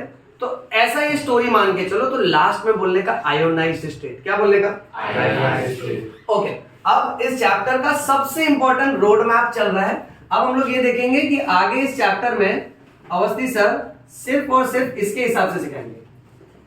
टाइटल है फोटोसिंथेसिस के रिएक्शन। फोटोसिंथेसिस में मेरा बेटा दो तरह का रिएक्शन होता है। एक रिएक्शन को बोलते हैं लाइट डिपेंडेंट रिएक्शन, क्योंकि भाई इसको होने के लिए सनलाइट जरूरी है। तो एज अगेंस्ट दिस दूसरा रिएक्शन कहलाता है लाइट इंडिपेंडेंट रिएक्शन। क्यों इंडिपेंडेंट? 15 अगस्त को हुआ था, बिकॉज ये होने के लिए सनलाइट नहीं चाहिए और ये होने के लिए सनलाइट चाहिए। हाँ, ये सोना नहीं है कोई भी, सब लोग ध्यान देना, बराबर इंपॉर्टेंट है। लाइट डिपेंडेंट रिएक्शन को एमसीक्यू में शॉर्ट में सिर्फ बोल देते लाइट रिएक्शन, और इसको शॉर्ट में बोला जाता है डार्क रिएक्शन। बट जब इसको डार्क रिएक्शन बोलते हैं ना, तो बच्चा लोग इधर मिस्टेक कर देता है, उनको लगता है ये सुबह होता है या रात में होता है। बट ये भूल जा रहे हो ना आप, उसका मेन टाइटल याद रखो यार। ये डार्क रिएक्शन नाम इसलिए रखा है क्योंकि ये मतलब नहीं ये रात में होएगा, ये सुबह भी हो सकता है, बट इसको लाइट का होना ना होना कुछ फर्क नहीं पड़ता। लाइट इज हाँ, यानी ये लाइट इंडिपेंडेंट है, ये बात समझे बेटा? Yes sir. अच्छा, अब इसमें नेक्स्ट लेवल ऑफ एमसीक्यू ये बनता है कि जो लाइट रिएक्शन है ना, किसके अंदर होगा? ग्रैनम के अंदर होगा।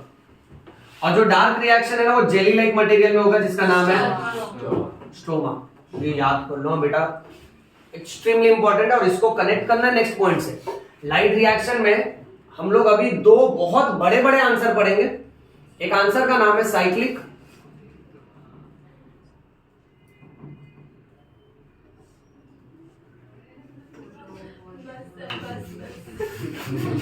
बोला ना बड़े बड़े, ये तो टाइटल ही बड़ा है। इसका जो स्कीमेटिक है काफी अलग है बेटा, वो इससे भी लेंदी है। इसको बोलते हैं साइक्लिक फोटो फॉस्फोराइलेशन। क्या बोलते हैं? Cyclic photophosphorilation. और दूसरा सेम फ्लो में कैच करना है बेटा आपको, नॉन साइक्लिक फोटो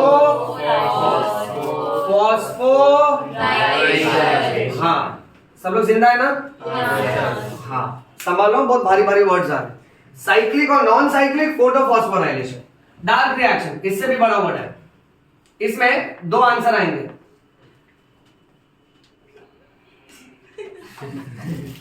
दो साइकिल है बेटा, C3 साइकिल और C4 साइकिल। ओके, पेडल नहीं बनाया, ऑटोमेटिक साइकिल। चलो ध्यान तो तुम लोग, साइकिल मत बोलो, इधर देखो।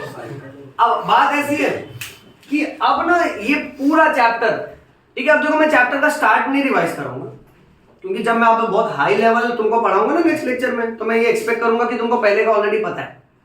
ओके, क्योंकि अब नेक्स्ट लेक्चर में अपने पास इतना टाइम और एनर्जी नहीं रहेगा कि हम लोग चैप्टर को वापस से ये डिमेंशन तक उठा सके बेटा।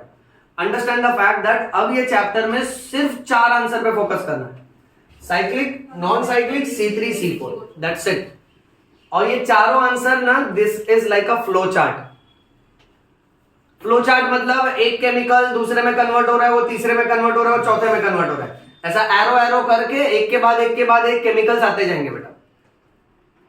और इस फ्लो चार्ट का रूल ऐसा रहेगा, जैसे जैसे मैं जो जो फ्लो चार्ट करवाते जाऊंगा, ओके, आपको किसी भी लेक्चर में ये 4 में से कोई भी आंसर यहां बिना देखे लिखना होगा, एज अ सरप्राइज टेस्ट।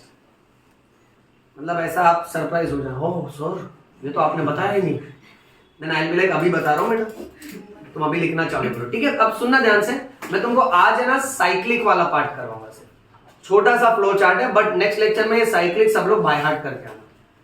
और सबसे बेस्ट ये होगा, जिस दिन तुम पढ़ के आओगे वो दिन मैं नहीं पूछूंगा तुमसे।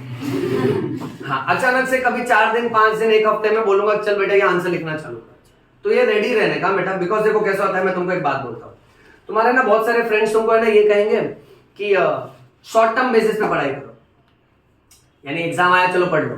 बट इन जनरल मैं तुमसे ये कह रहा हूँ, सोचो ये जो हम लोग पढ़ रहे हैं ना, यू नो व्हाई नीट लोगों को डिफिकल्ट लगता है? एक्चुअली डिफिकल्ट नहीं है, नीट है बहुत इजी, पोर्शन लेंथी है। अब होता क्या मालूम है, अगर आपने 11th में कॉन्सेप्ट अच्छे से समझे हैं, ओके, तो 12th में आपको ये कॉन्सेप्ट याद रहेंगे। जिसने 11th में खाली कॉलेज एग्जाम के हिसाब से रट्टा मार के निकाल दिया ना इसको, उसको 12th में बहुत भारी पड़ेगा, क्योंकि नीट में ना 11th का सिलेबस भी आता है ना बेटा। और प्लस मान लो अगर किसी ने 11th में ध्यान ही नहीं दिया है और डायरेक्ट वो 12th से प्रिपरेशन कर रहा है, तो ऐसा नहीं चलेगा। इसलिए मैं तुमको बोल रहा हूं कि हम लोग हर एस्पेक्ट पे जहां जो चीज जरूरी है, ओके, मैं तुमको उस हिसाब से टास्क देते जाऊंगा, तुमको उसको फुलफिल करना है। मेरे सारे बच्चे ध्यान देंगे, अभी सिर्फ 4 आंसर चलेगा, साइक्लिक, नॉन साइक्लिक, C3 और C4। सर ये लाइट रिएक्शन और डार्क रिएक्शन का पार्ट ही है ना? हाँ, यस यस यस, यानी कैसे मालूम है, इसलिए ऐसे भी घुमा के क्वेश्चन आता है। कभी कभी ऐसा पूछ लेते हैं कि साइक्लिक फोटोफॉस्फोराइलेशन कहाँ होता है, तो ये लाइट रिएक्शन का पार्ट है, तो वो ग्रैनम में होता है। कभी कभी ऐसा भी क्वेश्चन आता है कि C3 साइकिल किसके अंदर हो रहा है, तो वो स्ट्रोमा में होता है। क्योंकि आपको ना ये रोड मैप याद रखना है कि भाई ठीक है, लाइट रिएक्शन के 2 साइकिल है और डार्क रिएक्शन के 2 है, इधर साइक्लिक नॉन साइक्लिक है और यहाँ पे C3 और C4। ठीक है बेटा, इतना समझा सबको अच्छे से? ऑलराइट, अब मैं ना नेक्स्ट एक पॉइंट पहले से ऐड कर दे रहा हूं, बिकॉज अपने को इसका बेनिफिट मिलेगा। ओके, हालांकि ये पॉइंट चैप्टर के एंड में समझता है, बट मैं इसको अभी से ऐड कर देता हूं। बात ऐसी है बेटा कि जो लाइट रिएक्शन है ना, इसकी स्पेशलिटी है कि इस रिएक्शन में ATP NADPH2 बनता है। ओके, डार्क रिएक्शन में ATP और ये नड़प्पू, ये खर्चा होता है बेटा। ये दिमाग में सेट कर लो कि जब भी हम लोग साइक्लिक या नॉन साइक्लिक पढ़ेंगे ना, तो या तो ATP या तो NADPH2 बनेगा। और जब भी हम लोग C3 और C4 पढ़ेंगे ना, तो ATP और NADPH2 यूज हो जाएगा, खर्चा हो जाएगा बेटा। थोड़ा सा अगर इंग्लिश में चलना है तो अभी से ध्यान दो। ATP जानते हो ना, एडिनोसाइन, करेक्ट, ये एग्जाम में लिखने का, बट मन में याद रखने का, अवस्थी तगड़ा पढ़ाता है, समझ रहा बेटा? बट एग्जाम में लिखा तो अवस्थी तगड़ा पीटता भी है बेटा। ओके, अब एडिनोसाइन ट्राइफॉस्फेट यानी 3 फास्फोरस है, तो सोचना इसने अगर एक फास्फोरस दे दिया तो एडिनोसाइन डाइफॉस्फेट बनेगा। अब क्या होता है मालूम है, लाइट रिएक्शन में जब ATP बनता है ना, तो एडिनोसाइन डाइफॉस्फेट से बनता है। डाइफॉस्फेट एक फास्फोरस ले लेता है तो ट्राइफॉस्फेट बन जाता है, फिर हो जाता है डार्क रिएक्शन में। फिर यहाँ ATP खर्चा होता है, तो यह अपना फास्फोरस फिर से तोड़ देता है एनर्जी देने के लिए, तो वापस से डाइफॉस्फेट बन जाता है। फिर ये लाइट रिएक्शन में जाता है, ये डाइफॉस्फेट वापस से ट्राइफॉस्फेट में कन्वर्ट होता है। यानी लाइट रिएक्शन और डार्क रिएक्शन इंटरडिपेंडेंट है, दोनों एक दूसरे की मदद करते हैं। यहाँ पे ATP और NADPH2 बनता है, यहाँ पे ATP और NADPH2 खर्चा होता है। Cut to cut MCQ, light reaction को बहुत से ऑप्शंस में बोलेंगे, इसका दूसरा नाम क्या है, तो इसको फोटोकेमिकल रिएक्शन बोलते हैं। वेरएज डार्क रिएक्शन का दूसरा नाम है बायोकेमिकल रिएक्शन। तुम लोग को अब तक ये चैप्टर का जो ट्रेनिंग मिला है ना, as per my viewpoint as a biology teacher, ये बहुत सुपर ट्रेनिंग मिला है। क्योंकि बहुत बच्चे 6 महीना, साल, 1.5 साल स्ट्रगल करते हैं, फिर उनको लास्ट में पता चलता है कि अरे फोटोसिंथेसिस में ये फ्लो था। विद ट्रायल एंड एरर गलतियां करते हैं, ये आंसर में अटक जाते हैं, फिर बेसिक्स में जाते हैं, फिर अलग अलग चीजें ट्राई करते हैं, अलग अलग बुक्स पढ़ते हैं, तब उनको पता चलता है। ओके, तुम लोग अगर इफ इनकेस ये चैप्टर भूल भी जाओगे ना 12th में, सारा वीडियो रिकॉर्डिंग मैं तुमको मोबाइल ऐप में दे के रखूंगा, उसको वापस जो चैप्टर भूल जाओ उसको रिव्यू करने का। ओके, तो ये अपना मेन प्रिपरेशन हो गया। अब हम लोग साइक्लिक से स्टार्ट करेंगे। ओके, अब तुम लोग क्या करो, अपना राइटिंग बुक ओपन करो और साइक्लिक का जो डायग्राम है ना, मेरे साथ ही ड्रॉ करो। पहले स्कीमेटिक ड्रॉ करेंगे, फिर उसका शॉर्ट फॉर्म फुल फॉर्म लिखेंगे, ठीक है? एक प्लांट में दोनों होगा ना, लाइट और डार्क, Correct. दोनों, तो उसके बाद जब लाइट होगा तब वो ATP और ये NADPH2 बनाएगा। Correct. और फिर उसके बाद लाइट नहीं होगा तो वो यूज हो जाएगा। Yes yes yes. और कैसा मालूम है, ऐसा नहीं है कि लाइट नहीं होगा, अगर लाइट है भी, उसने एटीपी NADPH2 बना के रखा है, तो भले लाइट है तो फिर भी डार्क रिएक्शन चालू हो जाएगा, क्योंकि डार्क रिएक्शन को तो सिर्फ एटीपी और NADPH2 चाहिए। वो लाइट का होना ना होना डार्क रिएक्शन के लिए मैटर नहीं करता है। तो ये दोनों प्रोसेस साइड बाय साइड चलते हैं, कंटिन्यूस चलते हैं। चैप्टर के एंड में ना बेटा, जब सारे स्कीमेटिक हो जाएंगे ना, और फिर जब मैं तुमको बताऊंगा ना कि भाई हमने अगर एक पेड़ से एक फ्रूट तोड़ा, खाया, हमको मीठा लगा, उसमें ग्लूकोज है, वो बना कैसे, जब बताऊंगा ना तुमको सारे फ्लो चार्ट्स आते रहेंगे, फिर ये चैप्टर का मजा बहुत अलग आएगा। ओके, उसके लिए सारे स्कीमेटिक याद हो जाने चाहिए कि किसके बाद क्या केमिकल बना होगा। फिर तुम इस क्लासरूम में बैठे बैठे तुमको लगेगा यार मैं जब क्लासरूम में ये सब पढ़ रहा हूँ, क्लासरूम के बाहर इतने सारे पेड़ जिसपे धूप गिर रहा है, पानी खींच रहे हैं रूट्स, ओके, वो लोग फ्रूट्स और वेजिटेबल्स बना रहे हैं, वो इस तरीके से बनता है, ये यहाँ खड़े इंसान ने मुझे बताया। ये तुमको लास्ट में समझेगा एकदम, जो बहुत सुपर्ब है। तुम लोग अभी सिर्फ मेरा एक ही बात मानो, तुम लोग 4 फ्लो चार्ट्स पे ध्यान देना, जब जब मैं पढ़ाऊं ना, ठीक है, राइट, तुम लोग इसको अच्छे से रिवाइज करके आना, cyclic, non cyclic, C3 C4। उसके बाद कैसे कड़ी से कड़ी जोड़ना है ना, वो मैं कर लूंगा, ठीक है। चलिए ये वाले डायग्राम से स्टार्ट करते हैं। आप लोग स्टार्टिंग में नीचे की तरफ एक बॉक्स बना दो बेटा,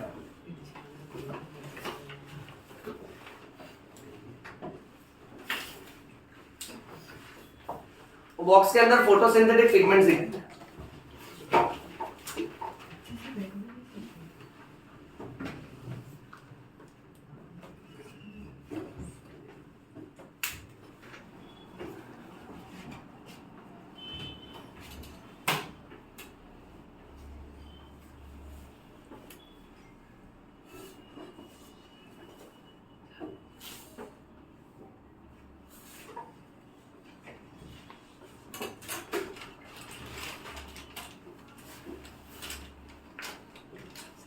अब अलग अलग केमिकल कंपाउंड्स के लिए ना बेटा छोटे छोटे बॉक्सेस बनाओ।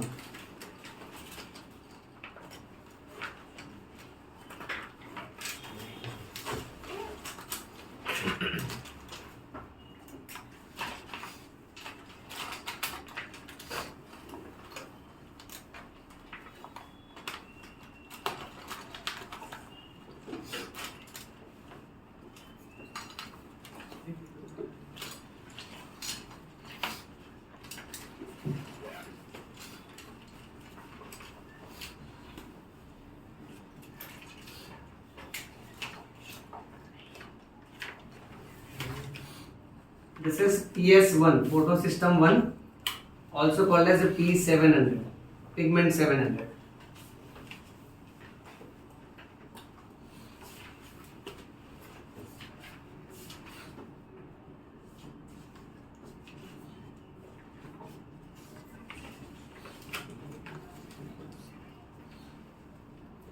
It is receiving photons of light. तो जैसे ये कॉन्सेप्ट पढ़ा था ना, वैसे इसका इलेक्ट्रॉन निकल चुका है, तो हर जगह एक एक इलेक्ट्रॉन दिखाना।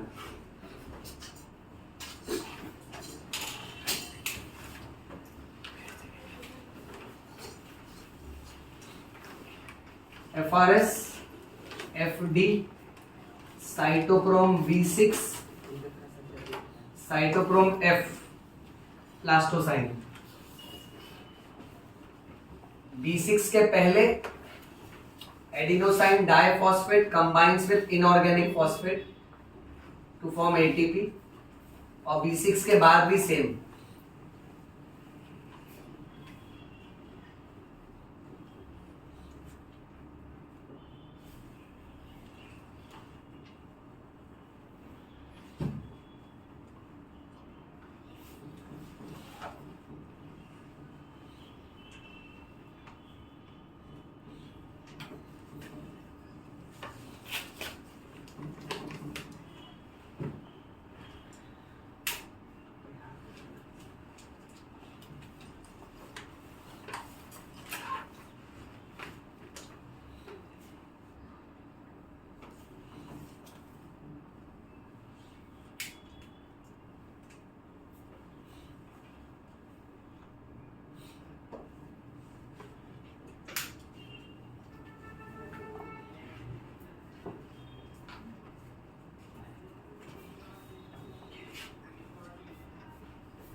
यहाँ फुल फॉर्म लिख देते हैं साइड में। आपकी बुक में साइड में जगह नहीं होगा तो नीचे लिख देना भैया। फ्लो चार्ट कंप्लीट कर दो, फिर उसके नीचे FRSS ferredoxin reducing substance, FD is a ferredoxin. जहां जहां पे CYT लिखा है, CYT is a cytochrome.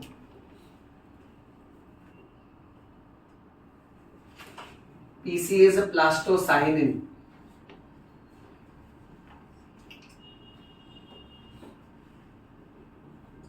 PS1 stands for photosystem 1.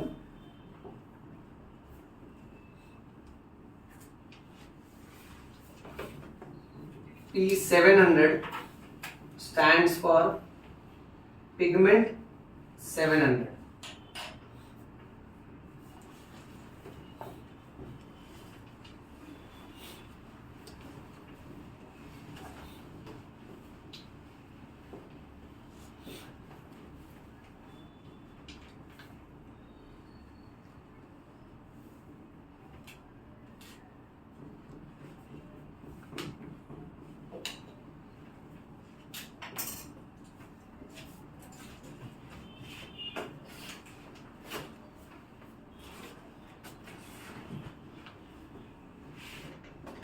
Last IP is inorganic phosphate.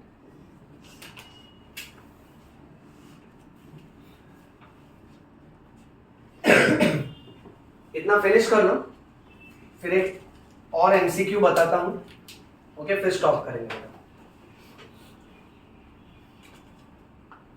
2 minute का ही बचा है, इतना कर लो आराम से पहले।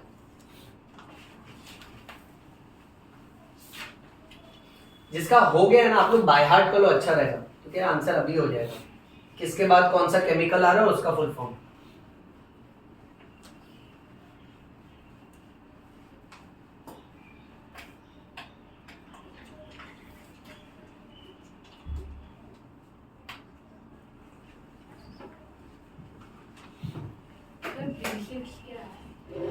B6 और F ये सब ना अलग अलग टाइप के साइटोक्रोम है। साइटोक्रोम कैसे होते हैं ना, ये सब अलग अलग इलेक्ट्रॉन एक्सेप्टर होते हैं, यानी केमिकल्स होते हैं जो इलेक्ट्रॉन्स को एक्सेप्ट करते हैं और दूसरे को इलेक्ट्रॉन्स डोनेट करते हैं।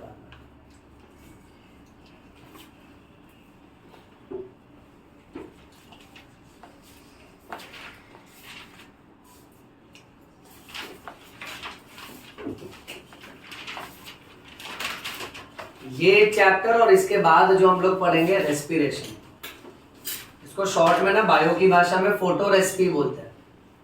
ये 2 चैप्टर ना पूरा फ्लो चार्ट से ही भरा है। एंड बिलीव मी स्टूडेंट्स, ये 2 चैप्टर ना आप कुछ टाइम में नोटिस करोगे कि आपके कलीग्स को, सारे बच्चों को बहुत रुलाएगा। तो बोलेंगे यार इतना बड़ा आंसर याद ही नहीं होता है, पता ही नहीं चलता है क्या क्या हो रहा है। बट तुम लोग को है ना, मैं एक सिस्टमैटिक पैटर्न से हर डायग्राम में एकदम सिस्टमैटिक तरीके से ड्रॉ करेंगे हम लोग, और क्लास में भी ना मैं वो करवा के ले लूंगा। So you will realise that कि मतलब ये जो हम लोग इतना इन्वेस्ट कर रहे हैं ना, टाइम और अटेंशन, ये लास्ट में ना बहुत क्लियरली डिफरेंशिएट करेगा कि भाई हमको ये टॉपिक अच्छे से आता है। आपको थोड़ा आइडिया होगा, 10th स्टैंडर्ड में आपने ग्लाइकोलाइसिस क्रेब्स साइकिल सुना है? करेक्ट। उसका पूरा डिटेल्ड वर्जन रेस्पिरेशन चैप्टर में आता है। और उसके जैसे ही एक सेक्शन अभी नेक्स्ट क्लास में हम लोग नॉन साइक्लिक और C3 साइकिल पढ़े, जो बिलीव में ये बोर्ड तो क्या ऑलमोस्ट पूरा ही भर जाएगा, और एक बार में एक ही प्रेजेंटेशन कर पाएंगे क्योंकि इतने लेंथी प्रेजेंटेशन है उसका। बट अच्छे से हो जाएगा, खाली तुम लोग है ना टाइम पे रिवाइज करते रहना। नेक्स्ट लेक्चर का होमवर्क है, टास्क है, सबको है ना ये साइक्लिक पढ़ के आना है, ठीक है? सेम मतलब मेरे को सेम टू सेम ये डायग्राम चाहिए और सेम ये शॉर्ट फॉर्म फुल फॉर्म चाहिए। ओके, एक और बार लिख के आना है? नहीं लिखो मत बेटा। ओके देखो कैसा है, खाली आप पढ़ के आओ, क्लास में मैं लिखवा दूंगा बिना देखे एक बार, एज अ प्रैक्टिस। बट घर पे ना इसको अच्छे से पढ़ लो, चाहिए तो रफ में एक बार बिना देखे लिख लेना थोड़ा, तो आदत हो जाएगी सर।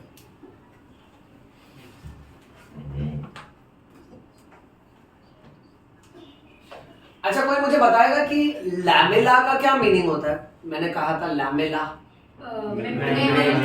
करेक्ट, मेम्ब्रेन, करेक्ट है। अच्छा, तो आपको याद आ रहा है लैमेला कहाँ था? वो स्टैक ऑफ कॉइन्स के बीच में, हाँ, जो उसको कनेक्ट करता था।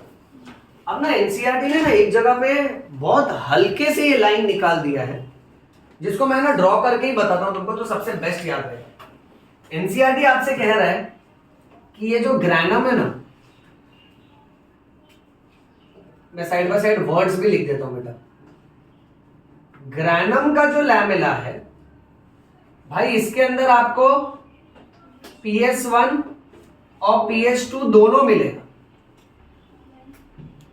बट ये ग्रैनम, ये दूसरा ग्रैनम, और इसको कनेक्ट कर रहा है ये स्ट्रोमा लैमेला। स्ट्रोमा यानी जेली लाइक मटेरियल में जो मेम्ब्रेन है वो। स्ट्रोमा लैमेला के अंदर आपको सिर्फ PS1 मिलेगा। मैं वर्ड्स में भी लिख देता हूं, स्ट्रोमा लैमेला। अब एनसीईआरटी आपसे ये याद करने के लिए कह रहा है कि इसमें PS1 है, इसके पास PS2 नहीं है, और इसके पास एक एंजाइम भी नहीं है जिसका नाम है NADP रिडक्टेज। अब ये क्यों चल रहा है ये लाइन मालूम है? जैसा हमने ये साइक्लिक वाला आंसर पढ़ा, साइक्लिक में सिर्फ PS1 चाहिए। मैं तुमको नेक्स्ट लेक्चर में नॉन साइक्लिक पढ़ाऊंगा बच्चों, उसमें PS1 और PS2 दोनों चाहिए रहता है। तो उस आधार पे अभी से तुमको ये प्रिपेयर कर देता हूं कि ग्रैनम में तो दोनों है, तो ग्रैनम में PS1 है तो साइक्लिक भी हो सकता है इसमें, और दोनों है तो नॉन साइक्लिक भी हो सकता है बेटा। बट स्ट्रोमा लैमेला में सिर्फ PS1 है तो यहां पे सिर्फ साइक्लिक वाला रिएक्शन हो सकता है। ये छोटे छोटे पॉइंटर्स है ना, बहुत जबरदस्त डिफरेंशिएट करते हैं। यानी ऐसा हो जाता है कि पूरे देश में अगर 20 लाख बच्चे ये एंट्रेंस एग्जाम दे रहे हैं, सो हार्डली 30-40 हजार बच्चे हैं ना ये पॉइंट को नोटिस करते हैं कि यार टेक्स्ट बुक में इतना बारीकी से ये पॉइंट्स दिए हैं। और तुम लोग का बेस्ट एडवांटेज क्या रहेगा, मैं तुमको बहुत क्लियरली बोलता हूँ, और ये मैं आपसे घमंड के नाते नहीं कह रहा हूँ, ये मैं आपसे एक एक्सपीरियंस के नाते और एक विश्वास के नाते कह रहा हूँ कि तुमको ना ये सारे पॉइंट्स रेडीमेड परोस के दिए जाते हैं। ये जो सारे मैं तुमको बोल रहा हूँ ना, अगर आप एनसीईआरटी कम से कम 4 या 5 बार पढ़ोगे ना तो आपको रियलाइज होगा अच्छा ये ऐसा लाइन और इस पे एमसीक्यू बनता है। तो ये सारे पॉइंट्स हमको रेडीमेड प्रेजेंट किया जाएगा कि भाई ये बात पे ध्यान देना है। बिकॉज कैसे ना, एज एक्सपीरियंस हम लोग ने देखा है कि एनसीईआरटी का कैसा लाइन तोड़ मरोड़ के नीट में पूछा जाता है और कैसे स्टूडेंट्स फंस जाते हैं छोटी छोटी लाइंस में बेटा। बिकॉज नीट बायोलॉजी का सिंपल रूल है, 360 में से अगर आपको 360 लाना है ना, आपको दोनों वॉल्यूम याद हो जाते हैं, और 360 में से एटलीस्ट 300 प्लस तो आराम से आ जाता है अगर आप दोनों वॉल्यूम पढ़ रहे हो। एनसीईआरटी की दोनों वॉल्यूम के अलावा और कोई बुक्स नहीं पढ़ना होता, कोई बुक्स मत पढ़ो। आपको इधर उधर सोशल मीडिया पे ना बहुत कंटेंट मिलेगा। ओके, कोई टीचर फैंसी पॉइंट्स लेकर आएगा, आपको डरा देगा। कोई बोलेगा ये क्लासेस का नोट है, इधर का नोट है, उधर का नोट है, टेलीग्राम पे कोई पीडीएफ मिलेगा, ये मिलेगा। मत भागो ये सब के पीछे। ये सारे है ना अटेंशन सीकर्स पीडीएफ होते हैं जो खाली अटेंशन सीक करते हैं। तो आपको लगता है अरे मेरे क्लास में तो मेरे को पढ़ाया नहीं। आप सिर्फ मेन स्ट्रीम के हिसाब से चलो, आप एनसीईआरटी फॉलो करो क्योंकि मेन करिकुलम उसको फॉलो करो। So NCERT is like our Bhagavad Gita. You understand Bhagavad Gita?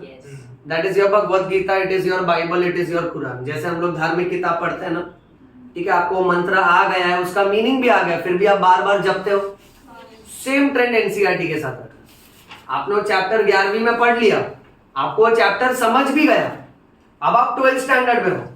Advance में गाइडेंस दे रहा हूं मैं, बहुत इंपॉर्टेंट गुरु की गाइडेंस है, ध्यान से सुनो। 12th स्टैंडर्ड में जब जाओगे ना, सो ये 11th स्टैंडर्ड के चैप्टर तुमसे वापस से कॉलेज एग्जाम्स में नहीं पूछे जाएंगे। बट 12th स्टैंडर्ड के चैप्टर्स पढ़ते पढ़ते रोज क्या करने का, आधा घंटा 1 घंटा निकालने का 11th के एनसीईआरटी के एक चैप्टर्स रीड मारते रहने का। जैसे हम लोग भगवान के मंत्र जपते हैं ना बेटा बार बार, राइट, वैसे आपको एनसीईआरटी का रेपिटेशन बढ़ाना है। और जितना मैक्सिमम नंबर ऑफ टाइम्स तुम लोग सिर्फ एनसीईआरटी लाइन टू लाइन पढ़ोगे ना, तुम्हारे चांसेस उतने ब्राइट हो जाएंगे नीट में। ये समझे सब लोग?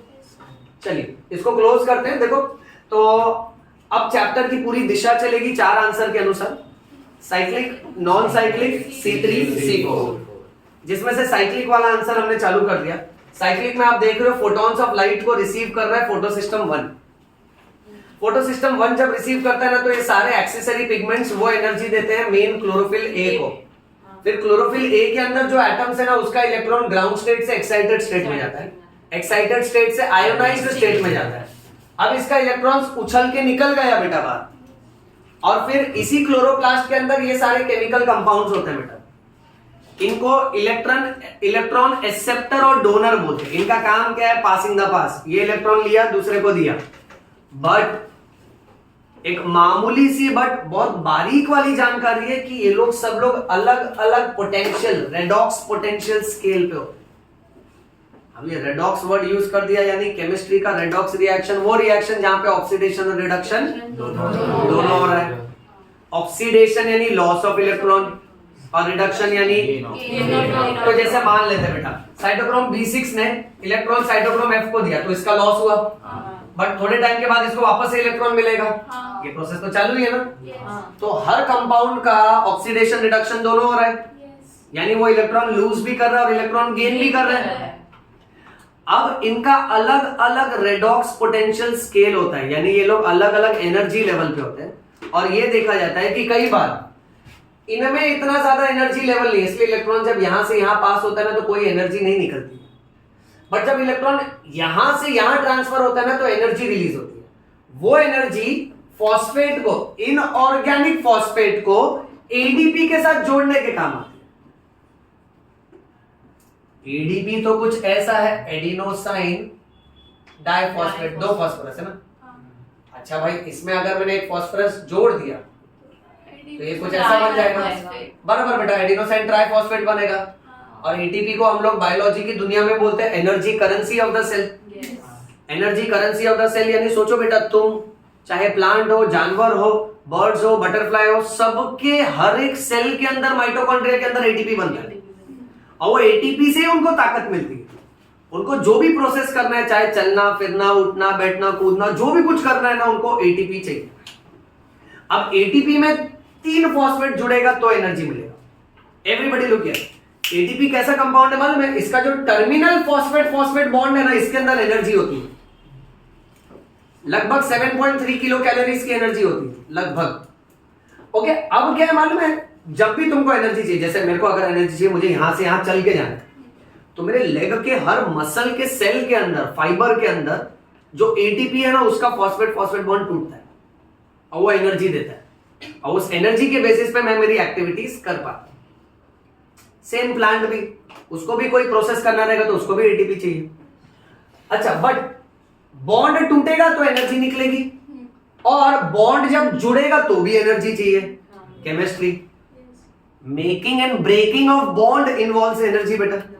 तो अब क्या होता है मालूम? जब इलेक्ट्रॉन यहां से यहां जाता है ना, तो एनर्जी रिलीज होती है। वो एनर्जी एडीपी और आईपी के बीच में बॉन्ड बन के स्टोर हो जाती है। इसलिए हम दिखाते हैं ADP combines with inorganic phosphate so as to form ATP. इतना समझा बेटा? बाकी इसमें खाली सीक्वेंसिंग तुमको याद रखना है कि भाई इसका इलेक्ट्रॉन सबसे पहले एफआरएस के पास गया, that is ferredoxin reducing substance, then the electron is transferred to ferredoxin, then it goes to cytochrome B6, cytochrome F, plastocyanin. B6 के पहले और B6 के बाद एटीपी बन रहा है, और plastocyanin will return the electron back to photosystem 1. Since the electron which is released from a particular photosystem comes back to the same photosystem, that is why cyclic, and this electron is released because of photo excitation.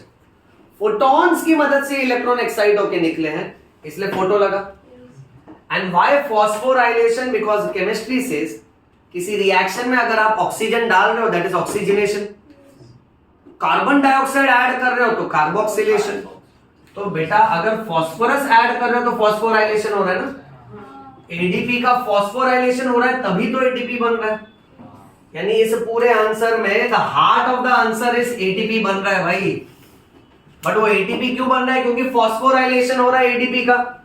उस phosphorylation के लिए energy चाहिए, वो energy release करने के लिए भाई इसके बीच में इलेक्ट्रॉन ट्रांसफर होना चाहिए।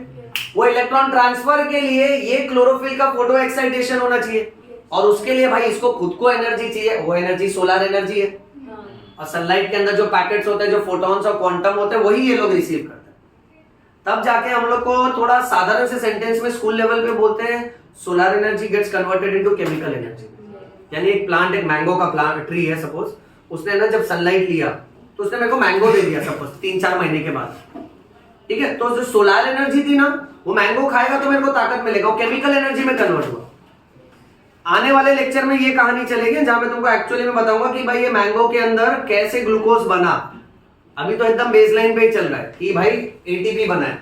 आने वाले लेक्चर में एटीपी के साथ NADPH2 बनेगा नॉन साइक्लिक में, और फिर उसके बाद हम देखेंगे ये एटीपी और NADPH2 की मदद से C3 साइकिल में ग्लूकोज बनेगा। बहुत डेंजर चलेगा टॉपिक, बहुत मस्त चलेगा बेटा, ठीक है। अभी फिलहाल इस पॉइंट ऑफ टाइम पे स्टॉप करते हैं। एक शॉर्ट समरी, फर्स्ट लेक्चर में हमने पढ़ा था सिर्फ साइंटिस्ट के नाम और उनका कंट्रीब्यूशन। आज का लेक्चर हमने स्टार्ट किया जहां हमने क्लोरोप्लास्ट का डिटेल्ड डायग्राम देखा। फिर भाई हमने ये देखा कि यार फोटोसिंथेसिस करवा के देने के लिए बहुत सारे पिगमेंट्स हैं, क्लोरोफिल अकेला नहीं है। हाँ, फिर हमने एनसीईआरटी के ग्राफ भी देखे बेटा, और उसके बाद फिर सर ने दिमाग में हैमर करके रखा है कि 4 आंसर चलेगा बहुत strong, cyclic, non cyclic, C3, C4, जिसमें से हम लोग ने फिनिश कर दिया है साइक्लिक। ये समझा बेटा? Yes sir. चलिए तो यहाँ स्टॉप करते हैं, इतना आप लोग रीड करके आना एनसीईआरटी में से, ओके। चलिए बंद।